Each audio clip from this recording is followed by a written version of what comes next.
Hello dear students, कैसे हैं आप सभी।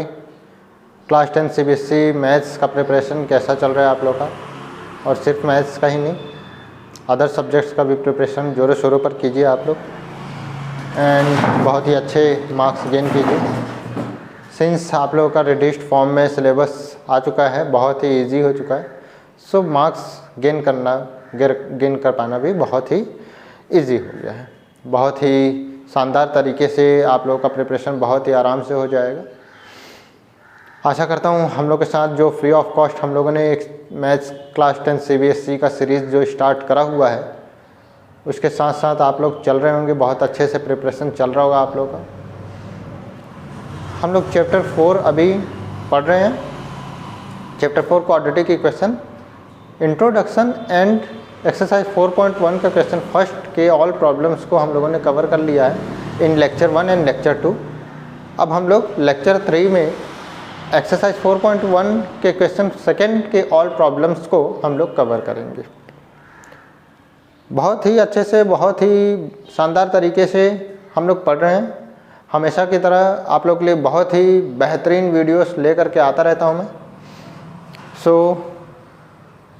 मैं यह भी आशा करता हूँ कि आप लोगों को वीडियो अच्छा लग रहा होगा, और साथ ही साथ जब अच्छा लग रहा है तो लाइक शेयर एंड सब्सक्राइब करना भी बिल्कुल ना भूलें एंड बेल आइकन को भी दबाना ना भूलें, सो दैट आने वाली नेक्स्ट वीडियोस की नोटिफिकेशन आप लोगों तक पहुँचती रहे। स्टार्ट करेंगे हम लोग एक्सरसाइज 4.1 का क्वेश्चन सेकेंड सॉल्व करेंगे। क्वेश्चन सेकेंड क्या है? क्वेश्चन सेकेंड है, represent the following situation in the form of quadratic equation. Quadratic equation के फॉर्म में ये फॉलोइंग सिचुएशन को रिप्रेजेंट करना है। 4 प्रॉब्लम्स है। एट अ टाइम मैं 2 प्रॉब्लम्स को ले रहा हूँ and after that remaining 2 problems को एक साथ लेकर के सॉल्व करने वाला हूँ। अभी मैं फर्स्ट नंबर सॉल्व करूँगा। फर्स्ट नंबर क्या है? The area of rectangular plot is 528 metre square. Rectangular plot की जो एरिया है वो कितना है? 528। तो रेक्टेंगुलर प्लॉट होता क्या है, कैसा है? प्लॉट मतलब जगह है, जमीन है ना, बोल सकते हैं। सो एक प्लॉट होगा जो इस शेप में, कुछ ऐसा रेक्टेंगुलर शेप में है। इसका एरिया मतलब एरिया किसे बोलेंगे? पूरा उसने जगह कितना ले रखा है ना, ये यहाँ से पूरा, इसकी पूरी जगह कितनी है उसे बोलेंगे उसका एरिया। सो ये जो एरिया है, ये एरिया एक्चुअल में क्वेश्चन के अकॉर्डिंग कितना है? 528 मीटर स्क्वायर, ऐसा कुछ गिवन है। उसके बाद क्या बोल रहा है? The length of plot in metres. Metres में ना, प्लॉट की जो लेंथ है, प्लॉट की जो लेंथ है ना, वो मीटर्स में है। कितनी है? Is 1 more than twice its breadth. Breadth कितना है नहीं पता मुझे। सपोज ब्रेड्थ मैंने x ले लिया, ब्रेड्थ को b मान लिया और b is equal to X, या फिर सीधा मैं बोलूँ x ही ले ले, है ना, x ले लिया तो लेंथ कितना हो जाएगा? लेंथ होगा इसके ट्वाइस का डबल, सॉरी इसका ट्वाइस से 1 मोर, ट्वाइस दैट इज डबल, इसके डबल से एक ज़्यादा हो जाए, इतना है लेंथ इन मीटर। सो हम लोग जानते हैं एरिया का फॉर्मूला क्या होता है? Length into breadth is equal to area होता है, या फिर area is equal to length into breadth होता है। सो ये लेंथ है ये पूरा, और ये ब्रेड्थ है। इन दोनों को मल्टीप्लाई करूँगा तो 528 मीटर स्क्वायर आ जाना चाहिए। सो ऐसा कुछ सीन दिख रहा है, ऐसा कुछ बन रहा है। इसे हम लोग अगर सॉल्व करें तो कैसे सॉल्व करेंगे? फर्स्टली हम लोगों को पता नहीं है कि एग्जैक्टली मेजरमेंट कितना है। एरिया में पता है बट लेंथ एंड ब्रेड्थ क्या है ये पता नहीं है। तो इसके लिए हम लोग को हमेशा की तरह एज्यूम करके चलना पड़ेगा, मान करके चलना पड़ेगा, है ना। सो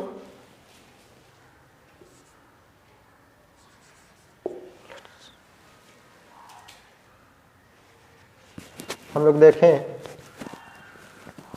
पहले हम लोग को ब्रेड्थ मानना होगा। Let the breadth of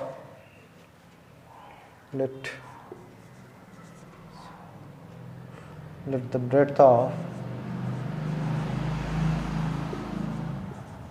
of rectangular plot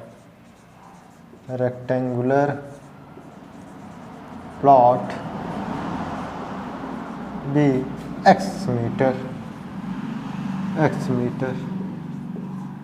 then its length will be, then या फिर न्यू लाइन से लिखूं, then its length will be, क्या होगा इसका लेंथ? 2x + 1, क्वेश्चन के अकॉर्डिंग 2x + 1 मीटर होगा। ठीक है, ये क्लियर हो गया। ऑल्सो क्या गिवन है? क्या गिवन है? Area of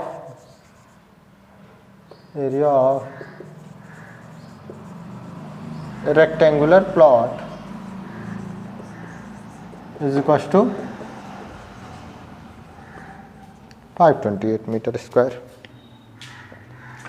so area of rectangular plot तो इतना गिवन है, हम लोग जानते हैं एरिया ऑफ रेक्टेंगुलर प्लॉट कितना होता है। Therefore length into breadth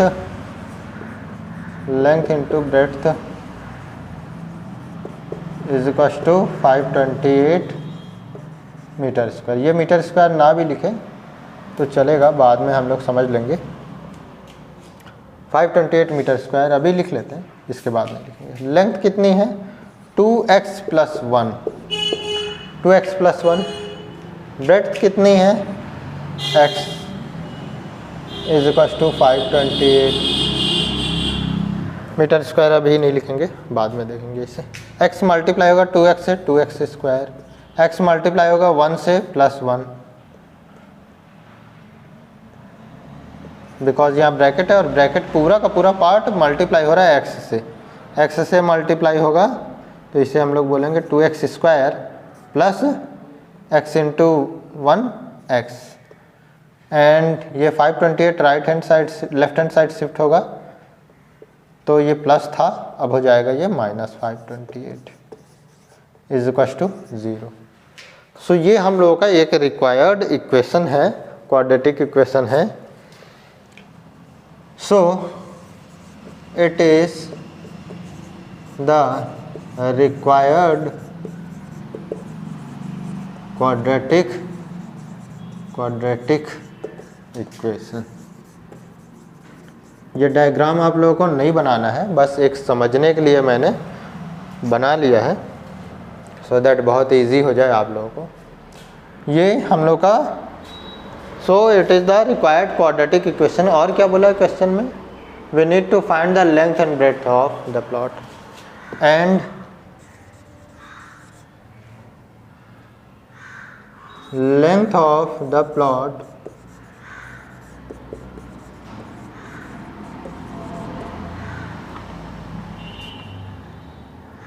length of the plot is 2x + 1 meter and breadth is x meter। सो इस तरह से हम लोग का ये परफेक्ट सॉल्यूशन, इसका कंप्लीट सॉल्यूशन है। इसे मैं हटा रहा हूँ।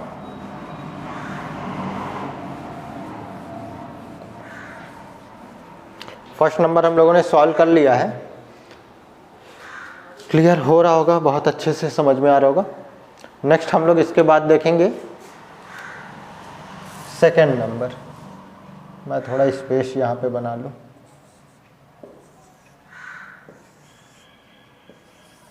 स्पेस वो स्पेस नहीं, जगह वाला स्पेस। वो जो स्पेस में जाते हैं वो स्पेस नहीं बनाने जा रहा हूँ मैं। ठीक है, सेकंड नंबर क्या है? सेकंड नंबर बोलता है द प्रोडक्ट ऑफ, है ना। ये क्लियर हो गया, ये सभी को क्लियर हो गया। इसे नोट करेंगे। नेक्स्ट मैं सेकेंड नंबर बता रहा हूँ।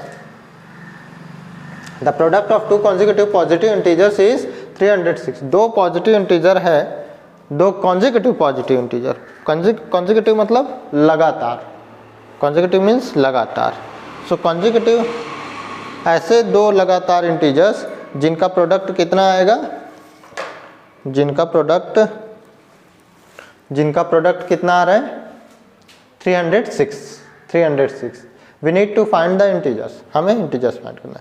तो दो लगातार इंटीजर्स कुछ भी हो सकता है, पता नहीं है एग्जैक्टली यहाँ पे। सपोज मैंने बोल दिया कि 11 है तो उसके बाद का इंटीजर क्या हो जाएगा 12, या फिर कुछ भी हो सकता है 25 है उसके बाद का integer 26।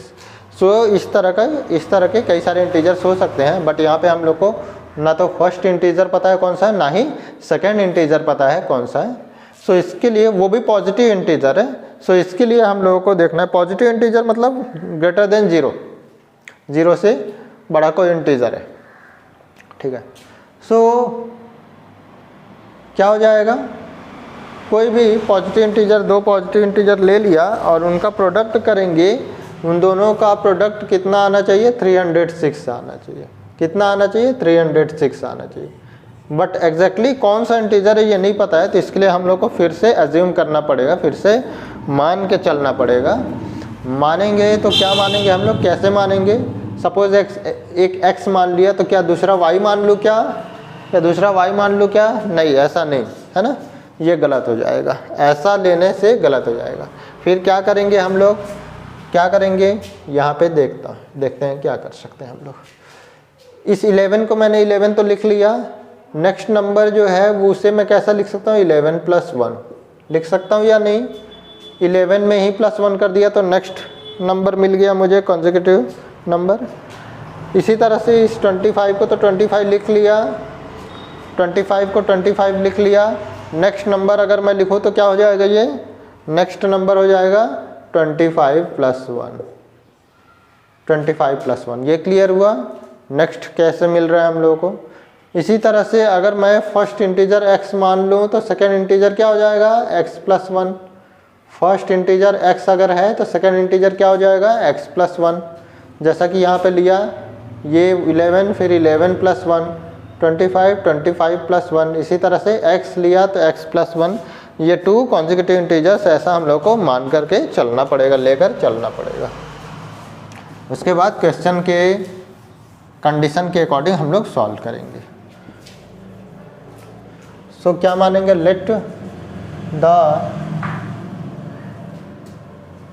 2 consecutive integers be 2 consecutive integers be x and x + 1। एक तो x मान लिया, दूसरा x + 1। क्वेश्चन क्या बोलता है, product of 2 consecutive positive integers, consecutive positive ना, यहाँ पे पॉजिटिव हम लोग लिख लेंगे, positive consecutive positive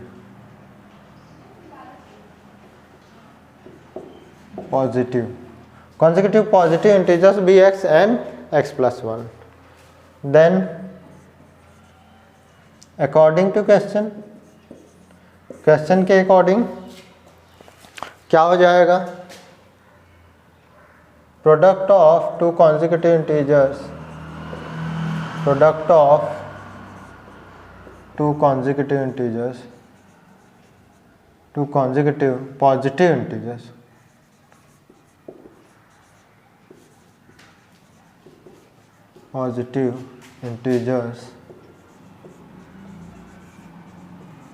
is equal to कितना हो जाएगा 306 हो रहा है, 306। सो क्या बोलेंगे हम लोग,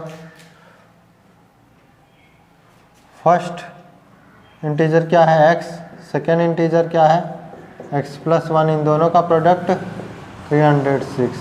सॉल्व करेंगे x × x² and x + 1 x and 1 × 1 x। Left hand side shift करेंगे, -306 = 0। सो ये हम लोग का रिक्वायर्ड क्वाड्रेटिक इक्वेशन, बहुत ही छोटा है सॉल्यूशन इसका। so the required quadratic, so it is the required quadratic equation, या फिर ऐसा लिखें, so the required quadratic equation is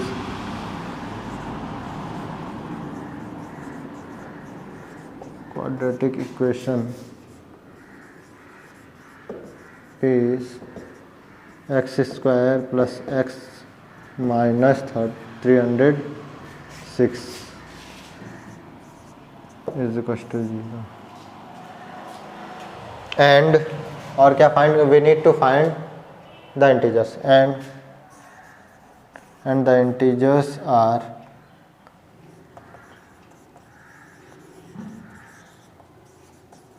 x and x plus 1, ये इंटीजर्स है। सो इस तरह से हम लोग के ये फर्स्ट एंड सेकेंड का सॉल्यूशन है, इसे नोट करेंगे। आफ्टर दैट हम लोग स्टार्ट करेंगे third and fourth number.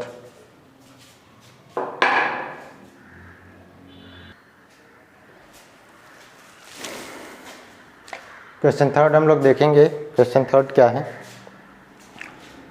Question third है, Rohan's mother is 26 years older than him। Rohan की जो मदर है वो 26 ईयर ओल्डर है रोहन से, मतलब बड़ी है, 26 साल बड़ी है रोहन की mother. The product of their age in years 3 years from now, अब से 3 साल बाद जो उनका एज होगा, उनके एज का प्रोडक्ट वो कितना होगा? Will be 360। अगर एक एजम्पशन करूँ मैं, यहाँ पे मान लूँ कि प्रेजेंट एज क्या है? Present age Rohan and mother, Rohan का एज सपोज मैंने मान लिया x ईयर, देन मदर का एज कितना हो जाएगा? x plus 26 years. ये कुछ प्रेजेंट एज है। अब से 3 साल बाद, 3 years फ्रॉम नाउ,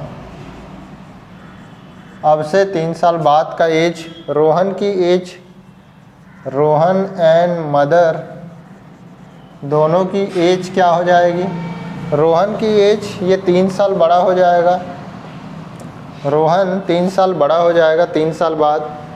तो ऐसा तो है नहीं कि उसकी मदर का एज वही रहेगा, मदर भी 3 साल बाद 3 साल बड़ी हो जाएंगी, तो उनका एज भी हो जाएगा x प्लस 26, इसमें 3 प्लस कर दिया तो न्यू एज हो जाएगा x प्लस 29, इतने ईयर्स की हो जाएगी 3 साल बाद। और इन दोनों का प्रोडक्ट कितना आएगा? 360 आएगा। दोनों को मल्टीप्लाई करने से 360 आएगा अकॉर्डिंग टू क्वेश्चन। सो इसी सिचुएशन को हम लोग देखते हुए आगे सॉल्व करेंगे। लिखेंगे let the present age Rohan, let the Rohan's present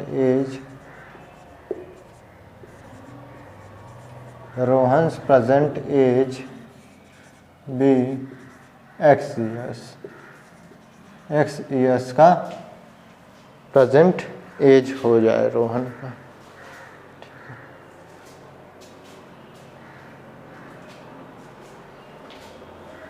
x years, then mother's present age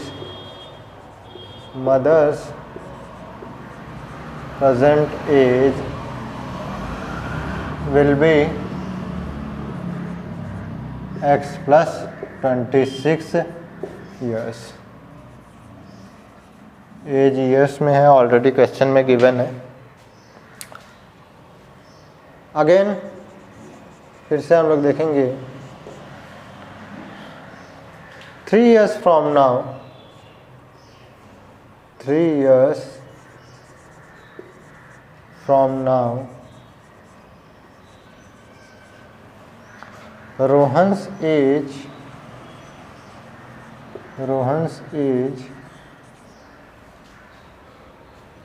will be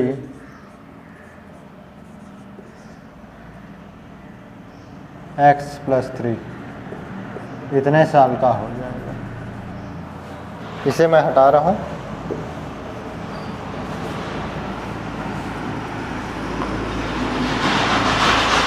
x+3 and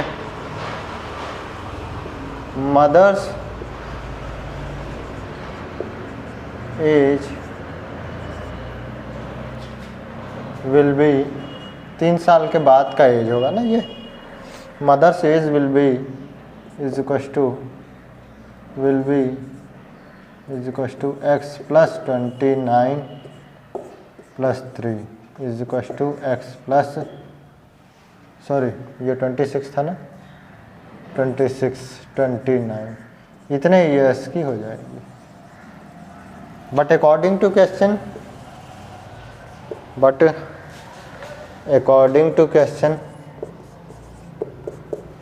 product of there is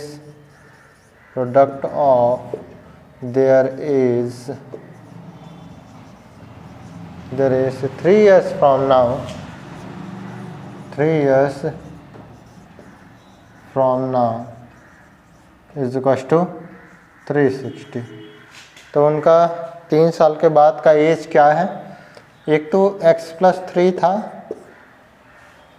Rohan का, और रोहन की मदर का x+29, इन दोनों को मल्टीप्लाई किया तो 360 आएगा। क्लियर हो रहा है? अब हम लोग मल्टीप्लाई करेंगे x को x से x² प्लस x को 29 से 29x प्लस x को 3 को x से 3x प्लस 3 × 29 87 हो जाएगा। एंड ये लेफ्ट हैंड साइड शिफ्ट कर लूँ तो 360 इज इक्वल टू 0। ठीक,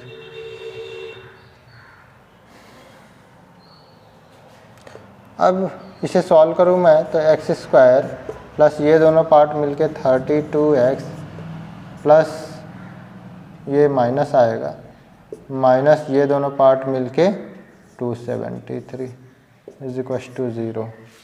273 इज इक्वल टू 0। 273 80, हाँ ठीक। therefore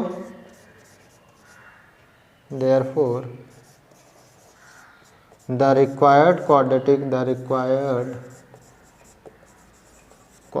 equation is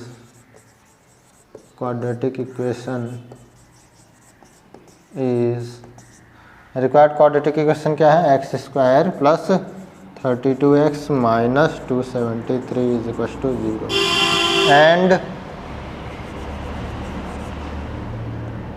एंड अब क्या? We would like to find Rohan's present and the Rohan's present as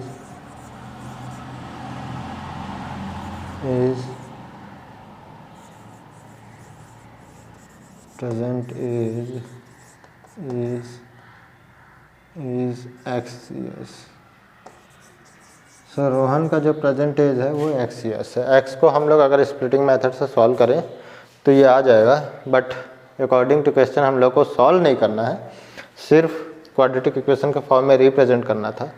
सो हम लोग का प्रेजेंट एज जो फाइंड होगा वो x के फॉर्म में ही होगा, x की वैल्यू जो आ जाए वो रोहन का प्रेजेंट एज होगा, बट यहाँ पे हम लोग को फाइंड नहीं करना है, इतना ही सिर्फ बताना है। सो इसे नोट करेंगे, नेक्स्ट 4th नंबर में बताने वाला हूँ।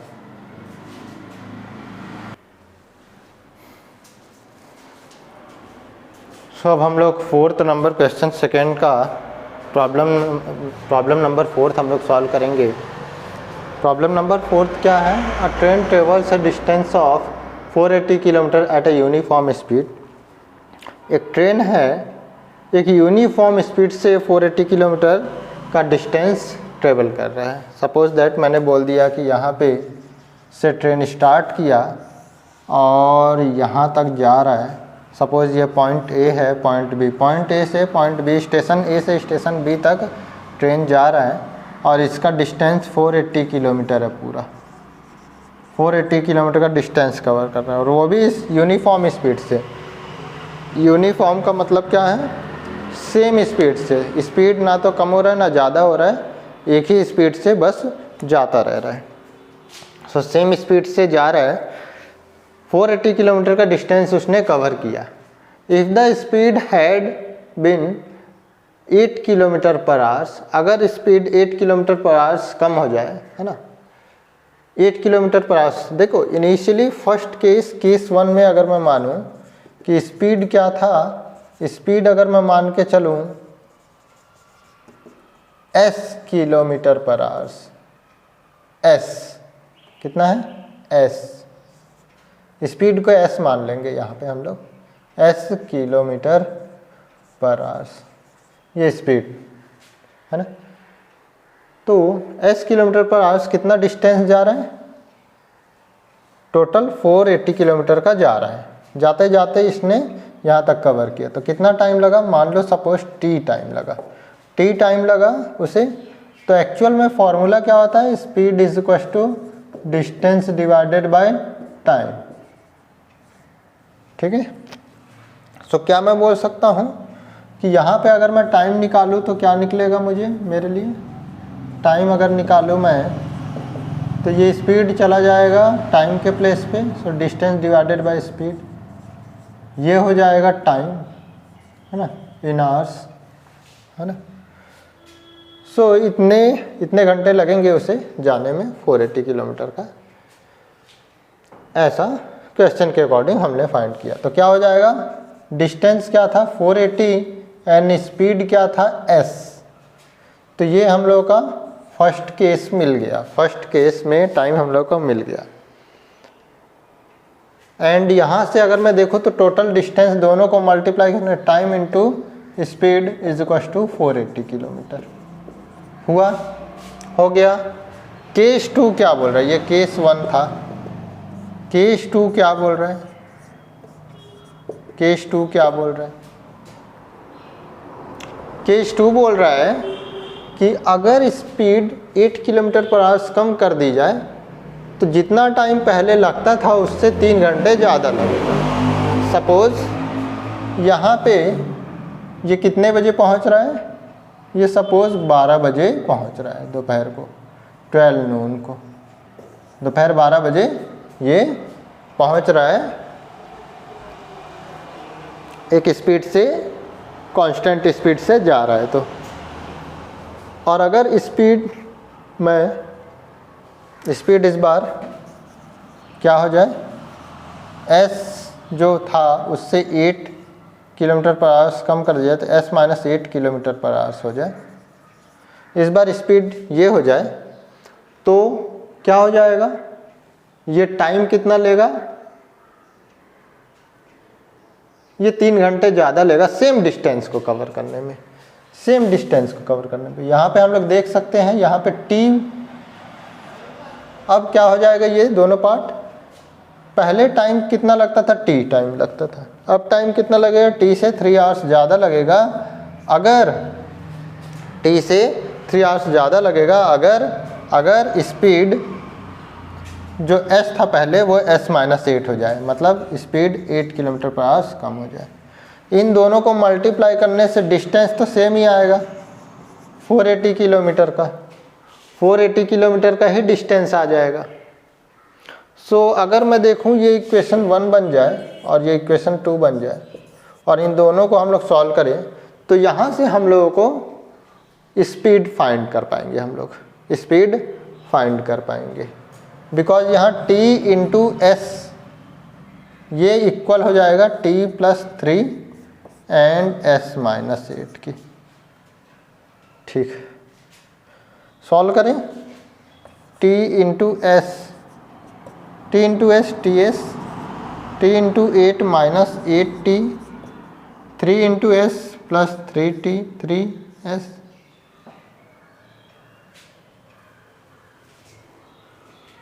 प्लस 3s माइनस 8t, ये s है ना, ये s है, 3s minus 8t plus 3s and minus 24 is equal to, हाँ ये इक्वेशन कुछ आएगा और इस इक्वेशन के हिसाब से ये भी ts ही है, t into S that is ts, ये ts लेफ्ट हैंड साइड में प्लस है और ये भी प्लस है, सो ये दोनों, ये प्लस लेफ्ट हैंड साइड में आएगा तो माइनस हो जाएगा, ये कट गया।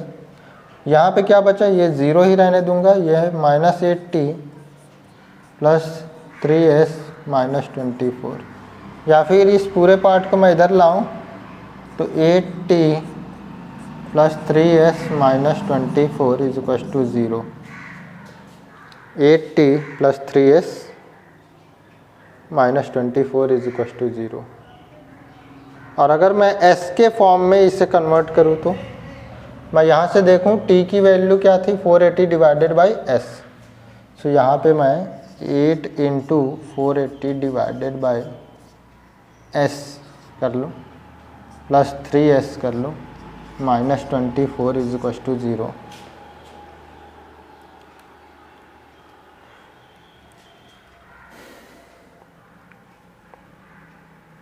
सो क्या आ जाएगा, क्या आ जाएगा, इसे मल्टीप्लाई करके सॉल्व करेंगे। चलिए हम लोग सॉल्व ही कर लेते हैं, है ना, बहुत लेंथी जा रहा है, ज़्यादा बेटर है हम लोग यहाँ पे सॉल्व कर लेते हैं। आई थिंक केस समझ में आ रहा होगा, इसे सॉल्व करेंगे तो s के टर्म्स में आ जाएगा और s हमारा स्पीड था एंड रिक्वायर्ड स्पीड हम लोग को मिल जाएगा। स्पीड के फॉर्म में चेंज कर लिया, मैं चाहूँ तो t के फॉर्म में भी चेंज कर सकता हूँ अगर टाइम फाइंड करना हो तो, है ना। टाइम फाइंड करना होता तो s यहाँ पे होता, t यहाँ चला जाता एंड इस तरह मैं पूरा फाइंड कर सकता था। तो चलिए हम लोग थोड़ा सॉल्व कर लें इसे, है ना, सॉल्व कर लें। इनिशियली मैं मारूंगा let the speed of train या फिर the speed of train be s kilometre per hours, s kilometre per hours, s kilometre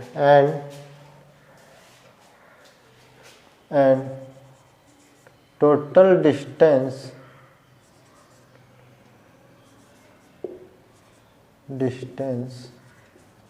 is equal to 480 kilometer. Therefore, time taken to cover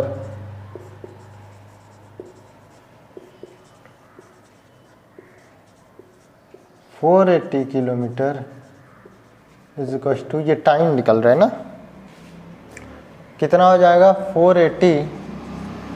actual में formula क्या होता है, speed is equal to distance by time. तो time निकाला मैंने, time यहाँ आ गया, time यहाँ आ गया तो 480 divided by speed, 480 divided by speed S R, ठीक है, एस आर है।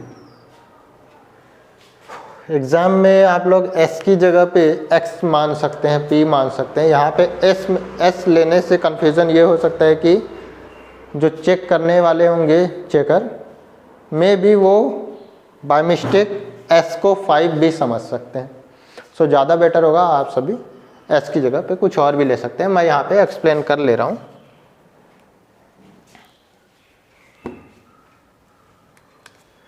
सो time taken to cover 480 kilometre is equal to this, है ना। नाउ अब हम लोग देखेंगे if speed reduces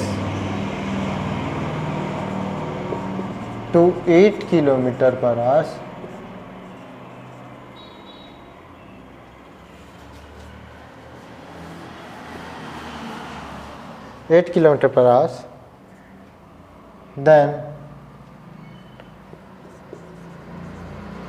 then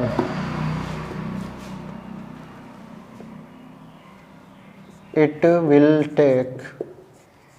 will take 3 hours more, that is t plus 3 hour लगेगा, इतना टाइम लगने वाला है। If speed reduces to 8 kilometre per hour, that is, bracket में लिख लेते हैं इसे भी, that is s minus 8 kilometre per hour, ये स्पीड हो जाए। ये न्यू स्पीड है तो new time, new speed and new time, ये रिलेशन बन रहा है। सो इसके अकॉर्डिंग अगर मैं बोलूँ कि जो न्यू स्पीड और न्यू टाइम है, इन दोनों को यहाँ पे देखिए, टाइम और स्पीड दोनों मल्टीप्लाई करने से क्या होता है, डिस्टेंस निकालता है, डिस्टेंस निकलेगा। टाइम मल्टीप्लाई होगा स्पीड से तो डिस्टेंस निकलेगा। और अगर इन दोनों को मैं मल्टीप्लाई कर दूँ तो डिस्टेंस को कितना कवर कर रहा है, सेम डिस्टेंस कवर कर रहा है, जितना पहले डिस्टेंस कवर कर रहा था उतना ही, बस स्पीड की कमी हो गई तो टाइम ज़्यादा लग रहा है, इतना ही समझना है। तो इन दोनों को मल्टीप्लाई करने से therefore speed into time is equal to 480 kilometre. क्या हो जाएगा, स्पीड क्या हो जाएगा, s minus 8 and t plus 3 is equal to 480 kilometre. ठीक, इतना समझ में आ गया। s माइनस 8 एंड t, इस बार यहाँ पे टाइम जो लगा हुआ था, time taken to cover 480 kilometre is equal to this, यही t था। ये t था। Let the speed of train be s में,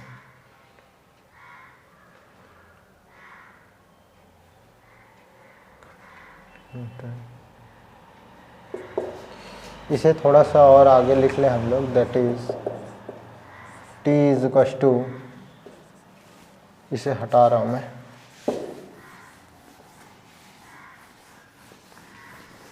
डिफाइन करना जरूरी है।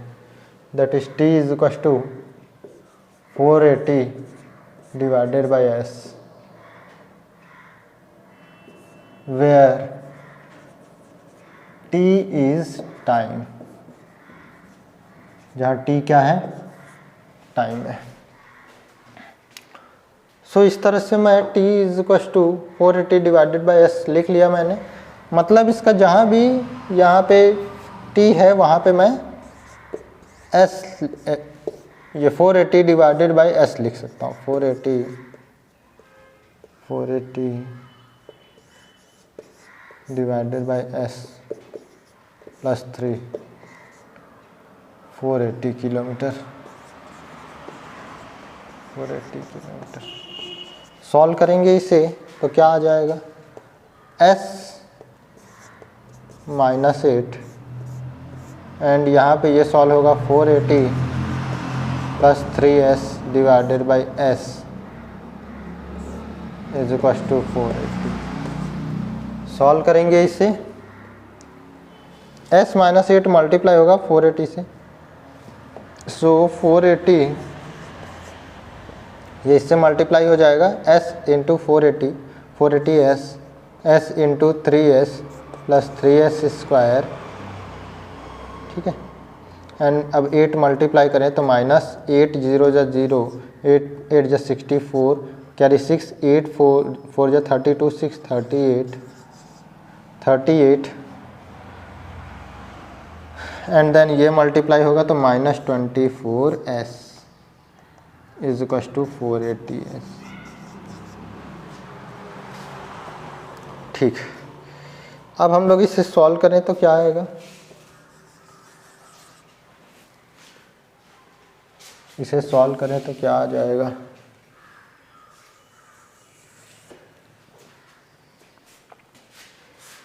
फोर 480s, 3s स्क्वायर पहले लिख लेता हूँ मैं, 3s square and then 480s लिखता हूँ प्लस, या फिर माइनस 24s लिख लेता हूँ, minus 24s and then plus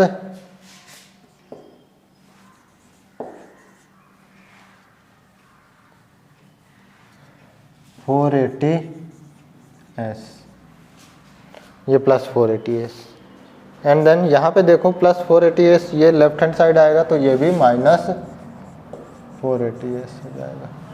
and एक नंबर रह गया माइनस 3840, माइनस 3840, बचा हुआ पार्ट इधर 0 हो गया। कितने टर्म्स हैं, 1 2 3 4 5, 1 2 3 4 5, 1 2 3 4 5। ठीक, देखेंगे ये दोनों पार्ट तो 0 हो जाएगा बचेगा क्या, 3s² minus 24s minus 3840 is 0। अगर मैं देखूँ यहाँ से 3 हम लोग कॉमन भी ले सकते हैं, ये भी सही है, ये जो इक्वेशन है ये भी सही है, या फिर इसमें मैं बोलूँ 3 कॉमन ले लिया तो s² माइनस 3 8 जा 8s माइनस 3 1 जा 3 2 जा 6 एंड 2 3 8 जा इज इक्वल टू 0। ये 0 उधर जाके ये 3 डिवाइड हो जाएगा 0 से, तो ये पूरा पार्ट भी 0 हो जाएगा। सो ये इक्वेशन बन जाएगा। सो दोनों इक्वेशन सेम ही है, बस इसे रिड्यूस्ड फॉर्म में, सिंपलेस्ट फॉर्म में ला दिया। सो इस तरह से हम लोग का ये रिक्वायर्ड इक्वेशन है। So the required quadratic equation is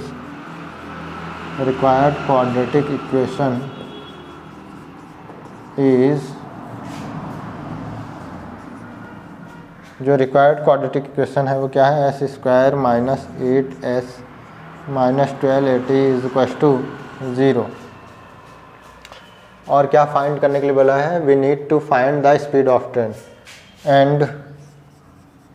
and the speed of train is speed of 8s है ना, ये s है 8s, इसे छोटा ही रखता हूँ नहीं तो क्लियर नहीं होगा, 8s and the speed of train is s km/h। सो इस तरह से हम लोगों ने स्पीड भी फाइंड कर लिया एंड रिक्वायर्ड क्वाड्रेटिक इक्वेशन भी फाइंड कर लिया। और इसी के साथ हम लोग का एक्सरसाइज 4.1 भी कंप्लीट हो गया है। तो अब हम लोग इसके बाद नेक्स्ट एक्सरसाइज के लिए हम लोग बढ़ेंगे, एग्जांपल्स को सॉल्व करेंगे, इसे नोट करेंगे। नेक्स्ट लेक्चर में इसके बाद हम लोग आने वाले हैं, लेक्चर नंबर 4 में हम लोग कवर करेंगे एक्सरसाइज 4.2 के एग्जाम्पल्स को सॉल्व करेंगे। आज के लिए इतना ही। जिन तक मेरी वीडियोस पहुंच रही है, अच्छी लग रही है, लाइक शेयर सब्सक्राइब करना बिल्कुल भी ना भूलें एंड बेल आइकन को भी दबाना ना भूलें, सो दैट आने वाली नेक्स्ट बेहतरीन वीडियोस की नोटिफिकेशन आप लोगों तक पहुंचती रहे। थैंक यू, आज के लिए इतना ही।